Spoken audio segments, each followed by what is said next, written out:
la grâce et la paix vous soient abondamment multipliées de la part de Dieu le Père, de la part de Dieu le Fils, de la part de Dieu le Saint-Esprit, un seul Dieu éternellement béni. Amen. Tu nous rachètes d'âge en âge, de génération en génération. Dans ton amour infini et indéfectible, tu inscris chaque génération dans son temps avec des expériences nouvelles que tu permets de réaliser pour ta seule gloire. Aujourd'hui, ici rassemblés ce jour, nous sommes venus te dire expressement notre joie et notre reconnaissance pour tes multiples grâces et bienfaits à notre temps. Pour les 30 ans d'existence de notre communauté et pour le 20e anniversaire de ce temple Israël de Grand Bassin. Nous nous humilions devant ta majesté et ta magnificence. Nous te révérons, nous t'adorons. Adorons le Seigneur en chantant au 499. C'est vers toi que je me tourne.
Peuple de Dieu rassemblé ici, peuple méthodiste, louez le Seigneur.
que ce lieu de culte s'ouvrait à nous.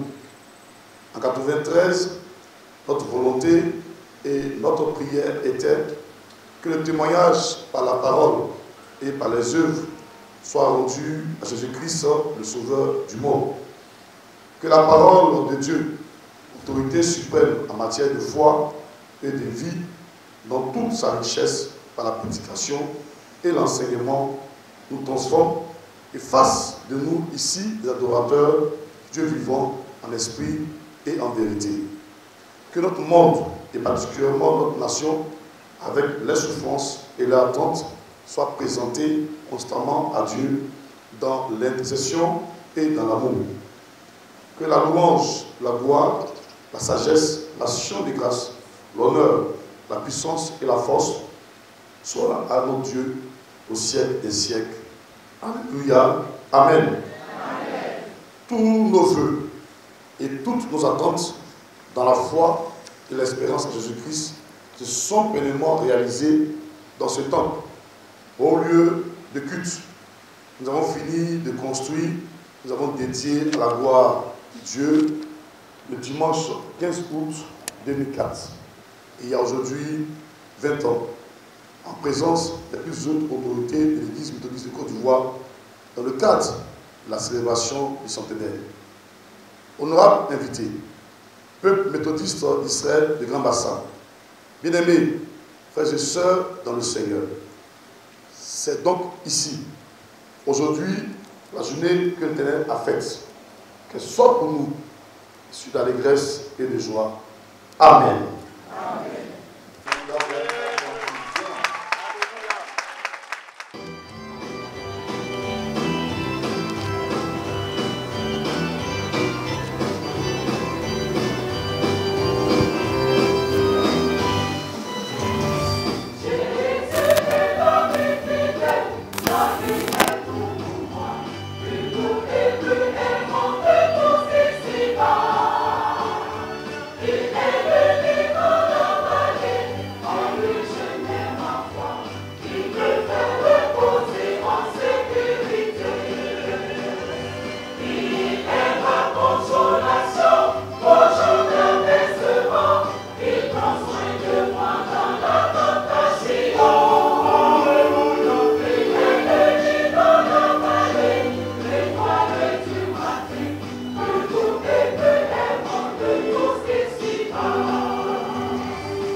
Seigneur, ta parole est source de réconfort et de paix. Fais-nous la grâce d'y trouver aujourd'hui encore le fondement de notre foi et de notre espérance avec le concours de ton Saint-Esprit. Au nom de Jésus-Christ, ton Fils, notre Sauveur. Amen. Amen. Notre premier texte de ce matin se trouve dans le livre de 1 Roi, chapitre 17, versets 17 à 24. Et nous lisons ce qui est écrit. Après ces choses, le fils de la femme, maîtresse de la maison, devint malade. Et sa maladie fut si violente qu'il ne resta plus en lui de respiration. Cette femme dit alors à Élie, « Qu'y a-t-il entre moi et toi, homme de Dieu? Es-tu venu chez moi pour me rappeler le souvenir de mon iniquité et pour faire mourir mon fils? » Il lui répondit, « Donne-moi ton fils. » Et il le prit du sein de la femme, le monta dans la chambre haute où il demeurait et le coucha sur son lit. Puis il invoqua l'Éternel et dit, « Éternel mon Dieu, est-ce que tu affligerais au point de faire mourir son fils, même cette veuve chez qui j'ai été reçu comme un hôte? » Et il s'étendit 3 fois sur l'enfant, invoqua l'Éternel et dit, « Éternel mon Dieu, je t'en prie, que l'âme de cet enfant revienne au-dedans de lui. » L'Éternel écouta la voix d'Élie, et l'âme de l'enfant revint au-dedans de lui, et il fut rendu à la vie. Elle prit l'enfant, le descendit de la chambre haute dans la maison et le donna à sa mère. Et Élie dit, « Vois, ton fils est vivant. » Et la femme dit à Élie, « Je reconnais maintenant que tu es un homme de Dieu et que la parole de l'Éternel dans ta bouche est vérité. » Amen. Actes chapitre 9, les versets 36 à 43. Actes chapitre 9, les versets 36 à 43, et je lis la parole de Dieu. Il y avait à Joppé, parmi les disciples, une femme nommée Tabitha, ce qui signifie Dorcas. Elle faisait beaucoup de bonnes œuvres et de l'aumône. Elle tomba malade et ce temps-là, elle mourut. Après l'avoir lavée, on la déposa dans une chambre haute. Comme Lydde est près de Joppé, les disciples ayant appris que Pierre s'y trouvait, envoyèrent 2 hommes vers lui pour les prier de venir chez eux sans tarder. Pierre se leva et partit avec ses hommes. Lorsqu'il fut arrivé, on le conduisit dans la chambre haute. Toutes les veuves l'entourèrent en pleurant et lui montraient les tuniques, les vêtements que faisait Dorcas pendant qu'elle était avec elle. Pierre fit sortir tout le monde, se mit à genoux et pria. Puis, se tournant vers le corps, et dit, « Tabitha, lève-toi. » Elle ouvrit les yeux et ayant vu Pierre, s'assit et lui donna la main et la fit lever. Il appela ensuite les saints et les veuves et la leur présenta vivante. Cela fut connu de tout Joppé et beaucoup crurent au Seigneur. Pierre demeura quelques jours à Joppé chez un collier nommé Simon. Amen. Matthieu 17, 14, 21, en voici donc le libellé. Lorsqu'il fut arrivé près de la foule, un homme vint se jeter à genoux devant Jésus et dit, « Seigneur, aie pitié de mon fils qui est lunatique et qui souffre cruellement. Il tombe souvent dans le feu et souvent dans l'eau. Je l'ai amené à tes disciples et ils n'ont pas pu le guérir. » Race incrédule et perverse, répondit Jésus. Jusqu'à quand serai-je avec vous? Jusqu'à quand vous supporterai-je? Amenez-le-moi ici. Jésus parla sévèrement au démon qui sortit de lui et l'enfant fut guéri à l'heure même. Alors les disciples s'approchèrent de Jésus et lui dirent en particulier, « Pourquoi n'avons-nous pu chasser ce démon? C'est à cause de votre incrédulité. » Leur dit Jésus, « Je vous le dis en vérité, si vous aviez de la foi comme un grain de sénévé, vous diriez à cette montagne, transporte-toi d'ici là, et elle se transporterait. Rien ne vous serait impossible. Mais cette sorte de démon ne sort que par la prière et par le jeûne. Parole du Seigneur. Amen.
Seigneur, en ce jour de joie, voici le temps pour tes serviteurs et servantes de recevoir ton message. Dispose-nous maintenant à l'accueillir. Et que tout ce qui est en nous, qui n'est point de toi, pour nous distraire, soit simplement ôté maintenant. Parle, Seigneur, car nous t'écoutons. Amen. Bien-aimés frères et sœurs en Jésus-Christ, peuple de Dieu, peuple d'Israël, en ce jour de joie, nous voulons vous saluer dans ce nom merveilleux que Jésus-Christ, le roi des rois, le Seigneur des seigneurs. Exprimez notre joie de porter en ce jour le message de sa part. Aujourd'hui, l'Église d'Israël célèbre ses 30 ans à travers le culte d'ouverture. 30 ans qui vont se dérouler toute l'année 2024 jusqu'en novembre. Et l'action de grâce en décembre. 30 ans. Aujourd'hui, particulièrement, frères et sœurs, nous sommes dans une journée. Celle du mouvement de réveil méthodiste. Ces raisons nous ont poussés à rester fidèles à cette journée. Mais en même temps, y voir une réponse de Dieu à l'endroit de ce peuple qui s'interroge par rapport à ces 30 ans d'existence. Le 20e anniversaire, la déclaration du temps. La délivrance par la prière et par le jeûne. C'est le thème de cette journée. Il est tiré de Matthieu 17, le verset 21. Mais cette sorte de démon ne sort que par la prière et par le jeûne. Amen.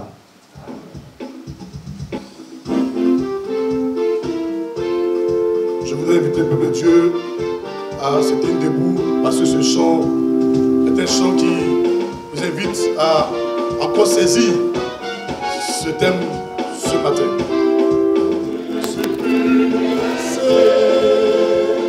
Je ne suis plus stérile, je ne suis plus désert, désormais mon nom est la cité du roi des rois.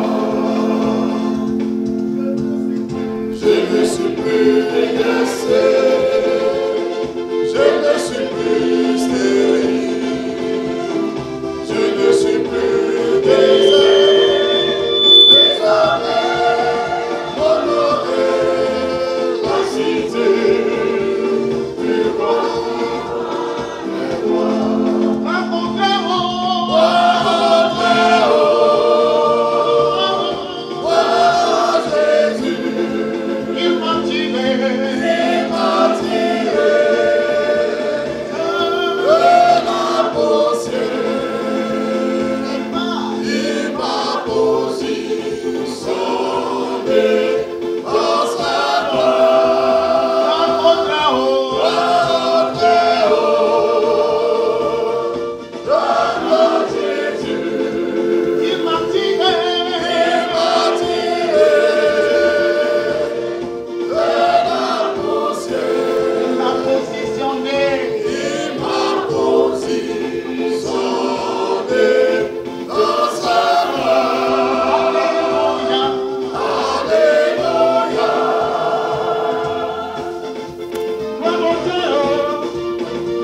résistance, cette communauté.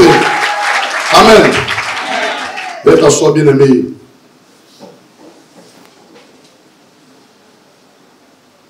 Mais cette sorte de demande ne sort que par la prière et par le jeûne. Frères et sœurs, de quoi s'agit-il? Que cette prière et ce jeûne qui permet un tel de sortir et que pour nous retenir, nous qui aujourd'hui nous célébrons les 30 ans d'existence et les 20 ans d'anniversaire de la dédicace du temple Israël de Grand Bassin. Jésus vit un moment très important. La transfiguration a eu lieu. Dieu s'est révélé encore de nouveau à l'humanité en montrant à tous ceux qui étaient présents, pratiquement ses disciples qui l'ont accompagné, qu'il est le Fils promis, celui qui l'a annoncé. Donc, de retour de la montagne, Jésus donc reprend ses habitudes d'enseignant. Celui qui porte son regard sur son peuple, les actes qu'il pose. Et comme toujours, autour de lui, les gens viennent par curiosité, d'autres viennent pour des problèmes bien précis. Et parmi ces personnes, un père de famille envoie à Jésus son fils. Et Jésus dit que cet enfant est lunatique. Lunatique, lorsqu'on cherche, c'est un peu une situation qui s'approche de l'épilepsie. Et cet enfant, dans ce moment de crise, se jette dans le feu, ou même dans un endroit pour se faire mal. Ce qui atteste que cet enfant est sûrement habité par un démon. Jésus donc est sollicité pour guérir cet enfant. Mais le Père ajoute, pour ne pas les déranger, j'ai approché des disciples. Je n'ai pas pu faire cet acte de délivrance pour mon enfant. C'est pourquoi, en dernier recours, je me tourne vers toi pour une réponse. Le Seigneur va peut-être sûrement se fâcher, parce que rarement il se fâche. Et quand il le fait avec raison. Il va encore décrier le manque de foi de ces disciples. Souvenez-vous que dans la Pâque, ces mêmes disciples ont manqué de foi. Il va encore décrier ce manque de foi de ces disciples. Et même si aussi de tous ces fous qui l'entourent. Mais dans sa compassion, c'est un Dieu de bonté et d'amour. La puissance de Dieu qui est en lui et qui révèle sa divinité par un seul mot, le démon qui avait cet enfant dans sa vie, qui était maître de la vie de cet enfant, est sorti. Et l'enfant a retrouvé tout le calme. Alors ses disciples s'étonnaient, parce que Jésus les a confié toute autorité. Souvenez-vous que dans le début de son ministère, il envoie son 10 disciples en mission. Il a donné cette autorité. Ils chassaient les démons, ils sont allés, ils ont fait ce travail. Et pourquoi aujourd'hui ils ont échoué? Ils sont même surpris. Jésus ici met beaucoup plus en avant l'incrédulité. L'incrédulité dans la foi. Il finit par donner cette conclusion. Ce genre de démons, c'est par la prière et le jeûne, puis il est libéré. Ça veut dire qu'effectivement, ils sont face à des obstacles encore plus grands, des démons encore supérieurs, des démons encore plus forts. Il faut qu'ils soient dans une permanence de quoi? De vigilance. À Jopé. Jopé aujourd'hui, c'est Jaffa. Quand vous allez en Israël, quand on fait le pèlerinage, il y a la ville de Jaffa. C'est la ville qui s'appelle Jopé. C'est là que cette vendeuse Lydie, appelée Dorcas, veut dire gazelle, parce qu'elle est très belle. Donc, Tabitha est une chrétienne engagée qui œuvre pour aider les veuves et les orphelins. Et elle meurt. Sa mort vraiment porte un coup à toutes ces personnes-là, bénéficier de son amour. Et Pierre aussi, qui a informé, qui arrive, va porter ces mêmes prières pour que cette Tabitha Dorcas puisse se ressusciter. Ici, on voit deux éléments qui transparaissent dans ce message. La sérénité de ces hommes. Les ministres de Dieu, c'est lui-même, on ne peut pas dire qu'il est serein, parce que lui-même, il a la sérénité personnalisée. Donc, lui, pour lui, là, on met de côté. Mais les deux, les sérénités. Parce qu'ils sont des ministres de Dieu. Ils servent Dieu. Et devant une telle situation, ces ministres de Dieu leur répondent au présent. Ils se tournent vers le Seigneur et ils prient avec confiance, avec foi. Et Dieu entend les prières. En cette journée du monde de réveil, voici un peu l'idée du message. Que nous sommes des chrétiens. Nous sommes face à des obstacles. Et pour pouvoir les surmonter, ce n'est pas par des pleurs, des cris, des bavardages, mais c'est pas quoi? Notre condition de relation avec Dieu dans la prière et dans la sérénité. Un chrétien face à une difficulté n'a qu'un seul refuge, la prière. Prends un temps, se confier à Dieu, dans un temps de jeûne. Confier son sujet à Dieu. C'est à cela que le texte nous invite. Le miracle n'est pas possible que nous sommes dans cet état-là de préparation. Peuple de Dieu, Israël, vous avez 30 ans. Aujourd'hui, nous fêtons les 20 ans d'anniversaire du temple. 30 ans. C'est à 30 ans que Jésus a commencé son ministère. Qui a traduit à tout Israël durant 3 années l'amour de Dieu. 30 ans, c'est une existence. 30 ans, c'est être des personnes vraiment, je vais dire, ancrées dans la parole de Dieu. Qui ont tout entendu, tous les enseignements. Et qui essaient désormais où ils mettent les pieds. Face à des obstacles, Israël doit être serein. Parce que 30 ans, il a vu Dieu au milieu d'eux. Qu'est-ce que vous n'avez pas vu, Israël, les grands bassins? Des moments de joie, des moments de peine, des décès qui nous ont même vraiment bouleversés. Mais tu es toujours relevé. Tu continues toujours à marcher. Il y a vu même des fidèles, des frères vous quitter, aller ailleurs. Parce que Dieu les appelait à poursuivre ailleurs. Vous avez été marqués. Mais toujours ils sont encore plus debout. Et chaque jour que les gens partent, Dieu envoie encore 2 fois, 3 fois des fidèles à Israël. Au point où on n'a même plus de place pour pouvoir continuer de Dieu. Mais c'est ça la sérénité dans le Seigneur. C'est ça la foi. C'est ça la confiance. Un peuple qui reste debout. Pierre est resté debout face aux pleurs des veuves. Élie est resté debout face aux plaintes de la veuve. Jésus est resté debout face à l'incrédulité de ses disciples. Restons debout et non être un peu assis lorsque les problèmes arrivent dans nos vies. En ce but d'ouverture, bien aimé de Seigneur, en cette journée du monde des réveils, Dieu nous appelle à être des chrétiens engagés dans la prière, des chrétiens engagés dans le jeûne. Une communauté qui fait de cela son passe-temps et une communauté qui est bénie du Seigneur. Lorsque nous nous opposons à ce temps de jeûne et de prière, frères et sœurs, on dit oh, ça là, c'est par moment. Nous, dans notre église, on a quelque chose à faire. La prière, frères et sœurs, est notre nourriture. Le jeûne aussi est notre nourriture. Ce sont nos qualités, ce sont nos forces, ce que nous tirons de Dieu pour pouvoir surmonter des difficultés. Et Israël, les grands bassins, ayez la foi de la graine de s'élever pour dépasser les montagnes. Et une des montagnes qui s'oppose à vous aujourd'hui, c'est le temple qui est réduit.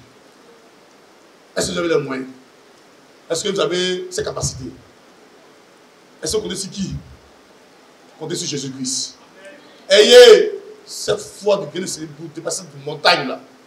Pour que, lorsque nous allons célébrer les 30 ans d'anniversaire de cette communauté, que ce soit dans le temple que Dieu bâtira avec vous. Parce que cette foi vous a caractérisé. Alléluia. C'est pourquoi je vous invite à faire de cette centenaire-là d'existence un temps de prière et de jeûne. Pour confier ce sujet à Dieu. Pour que le 10 novembre, le culte, le 17 ou le 10 novembre, voilà, je ne me trompe pas, 10 novembre, ce jour-là, vous ayez une réponse de la part de Dieu. Pour que nous puissions poser le fondement de ce temple-là.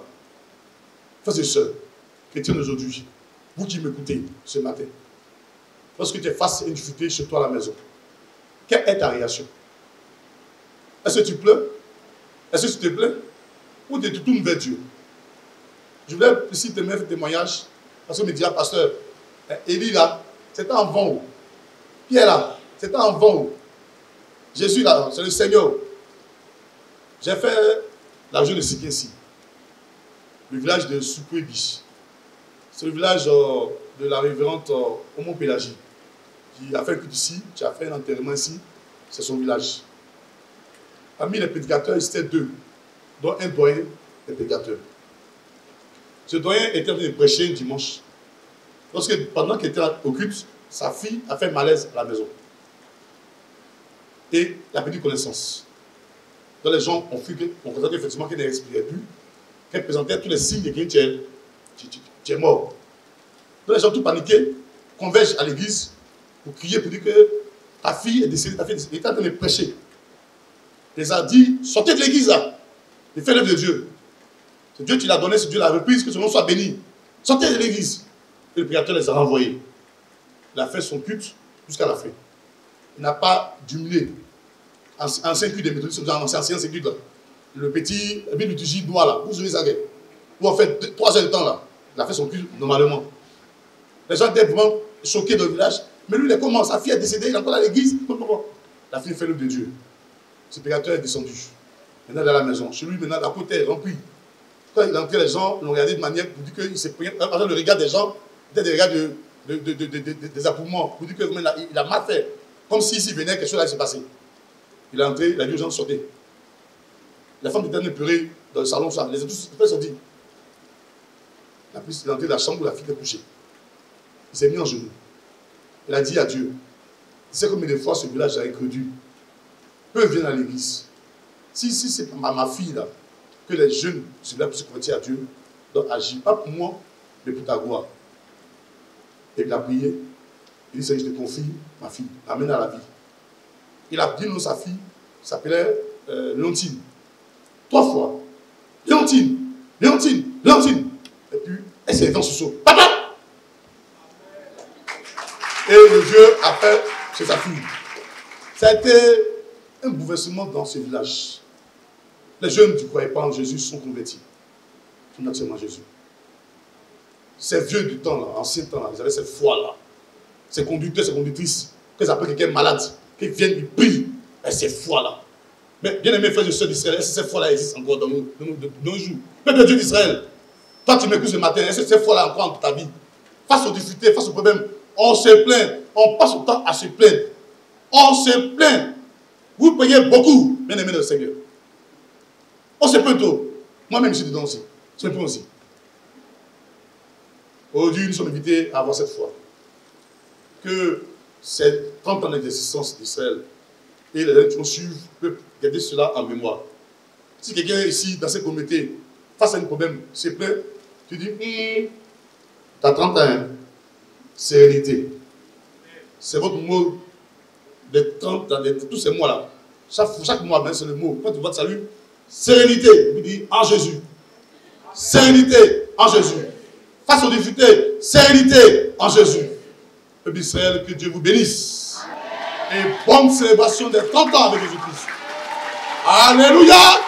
Amen. Seigneur notre Dieu, en ce culte d'ouverture des festivités des 30 ans de notre communauté et des 20 ans de dédicace du Temple Israël de Grand Bassam, toutes nos actions de grâce montent vers toi pour ton amour et ta fidélité envers ton Église, l'Église méthodiste Israël de Grand Bassam. Nous te bénissons de nous avoir appelés, chacun et chacune en son temps, à la connaissance de ta vérité, de nous avoir ouvert le trésor de ta sainte parole, de nous avoir nourris, consolés, restaurés par Jésus le Christ, le pain vivant descendu du ciel. Nous te bénissons d'avoir rassemblé notre Église autour de son chef unique, le Sauveur et le Seigneur, qui s'est offert une fois pour toutes en sacrifice pour ôter le péché du monde. Souviens-toi de tous nos malades, de nos affligés, de nos prisonniers, des nécessiteux, de tout genre. Nous appelons sur toutes ces compassions infinies. Accorde-nous, Seigneur, de reconnaître en toi notre bienfaiteur et notre secours dans les circonstances difficiles et périlleuses de cette vie. Apprends-nous à vivre nos épreuves et à les traverser par la foi et par l'espérance que nous avons en Jésus-Christ. Nous te recommandons, Seigneur, toutes les familles de nos pères et mères en la foi, nos pionniers, tes vaillants serviteurs et servantes, pasteurs et laïcs, que tu as rappelés du milieu de nous pour ton royaume céleste et dont nous sommes les héritiers. De même que tu les as qualifiés de dons divers, par lesquels ils ont été très utiles et très efficaces, munis aussi des mêmes talents pour que nous répondions en notre temps de tous les défis du monde et des circonstances qui appellent sans cesse notre témoignage et le renouvellement de notre intelligence, aussi bien dans l'Église que dans la société. Ensemble, réunis ici, bas, comme dans le monde à venir, nous ne cesserons d'élever ta gloire. Entends notre prière et exauce-nous au nom de Jésus-Christ, notre Seigneur et Sauveur, lui qui nous a appris à te dire: Notre Père qui es aux cieux, que ton nom soit sanctifié, que ton règne vienne, que ta volonté soit faite sur la terre comme au ciel. Donne-nous aujourd'hui notre pain de ce jour. Pardonne nos offenses, comme nous pardonnons aussi à ceux qui nous ont offensés. Et ne nous soumets pas à la tentation, mais délivre-nous du mal, car c'est à toi qu'appartiennent le règne, la puissance et la gloire au siècle des siècles. Amen.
Fais venir les drums. Fais venir les drums.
Seigneur Dieu, c'est ici l'expression de notre infinie reconnaissance pour tes multiples bienfaits envers ton Église. C'est aussi l'expression de notre joie de t'appartenir et de te servir jusqu'à la fin des temps. Sois toujours élevé et glorifié, Seigneur. Bénis-nous et nos œuvres. Bénis ton peuple trentenaire au nom de Jésus. Amen.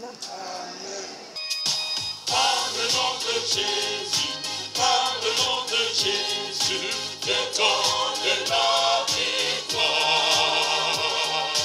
Par le nom de Jésus, par le nom de Jésus, je donne la victoire. C'est ce nom, c'est ce nom, c'est ce nom, ce nom qui nous protège.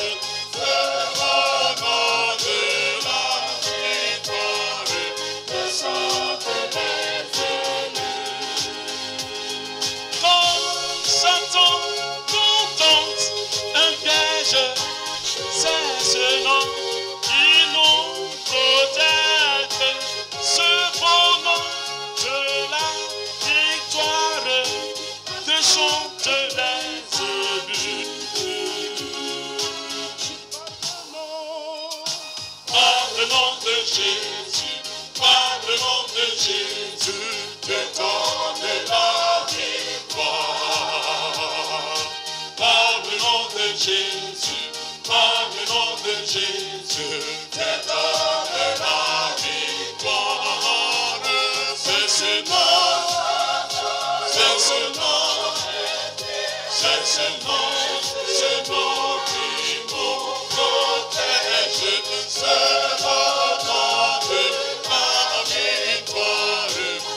chante les élus.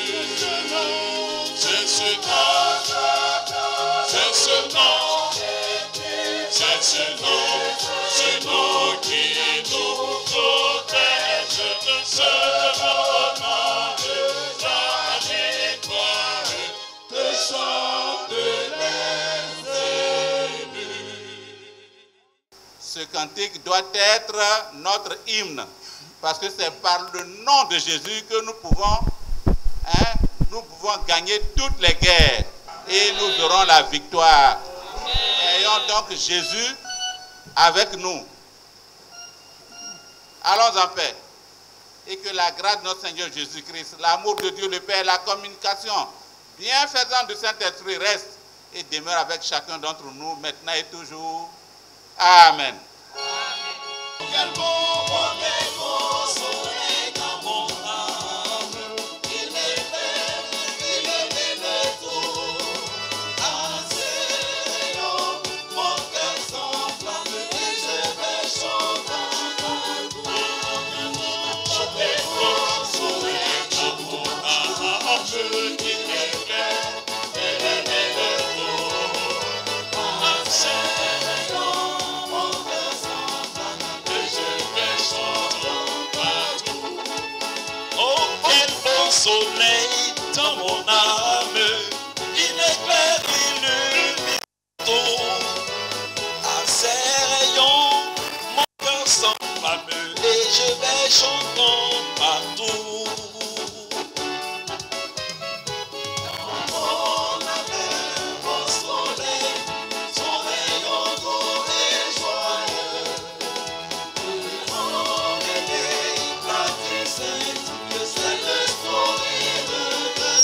Oh, quel beau soleil dans mon âme, il éclaire, il illumine tout. Enseignant, mon cœur s'enflamme et je vais chanter partout. Dans mon âme, il éclaire, illumine tout. À ses rayons, mon cœur s'enflamme et je vais chanter partout.